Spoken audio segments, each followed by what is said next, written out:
Today I'm going to review a new affordable manual lens from 7Artisans, a 35mm F1.4 for full-frame cameras.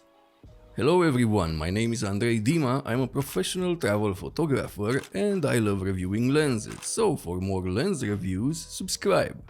The first thing you will notice when it comes to this lens is how compact it is.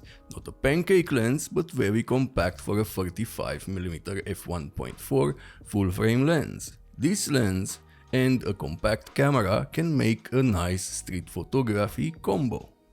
Like most 7Artisans manual lenses, this one is very well built. It has a nice heft to it without being too heavy. It is made from metal and glass. The mount is metal, the focus and aperture rings are made from metal, the markings are engraved and painted in red and white. The focus ring turns smoothly and it is easy to use and focus the lens with. The aperture ring has clicks, which I love on a lens, and the cool thing is that this lens has a switch so you can declick the aperture ring in case you want to use it for video. Because this lens is quite good for video, but more on this later. The lens weighs 274 grams, it has a filter thread of 52mm, the optical structure is 7 elements in 5 groups. It has 10 diaphragm blades and a minimum focus distance of 30 cm. More on this later. This lens is available for Sony E, Nikon Z, Canon R and L mount. For this review I used the Sony A7C. Now let's talk about image quality and why I think this is going to be a good lens for video. The image quality is soft but decent at f1.4. People searching for a super sharp lens wide open won't find what they're looking for here. This is more like a vintage lens, but you don't have to use an adapter to use it.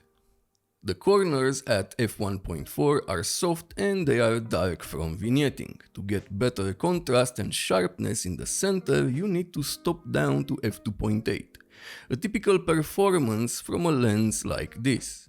Stopping down to f4 or f5.6 makes the center of the image very sharp. To get good image quality in the corners, you have to stop down to f4 and for the best to f5.6. Chromatic aberrations can be seen wide open, the same with Loca. If you want these to go away, you need to stop down to f4.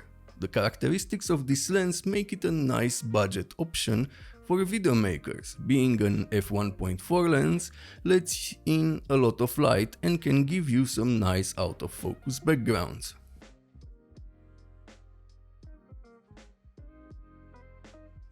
The focus breathing is decent, you get some, but for a lens that costs around $170 it is very good.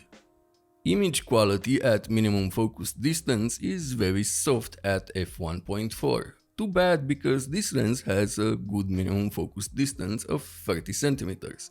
Stop down to f2.8 to get good results. The bokeh of the lens is nice and smooth. I will let you decide if you like it because it is a subjective matter. Flare. You get some flares if you shoot against a powerful source of light, and the contrast is reduced by this fact. A lens hood would be helpful. So, if you want a compact lens with very good build quality and a customizable aperture ring with clicks, with a dreamy vintage look wide open for photography or video, with a native mount because you don't want to adapt vintage lenses, this lens is for you.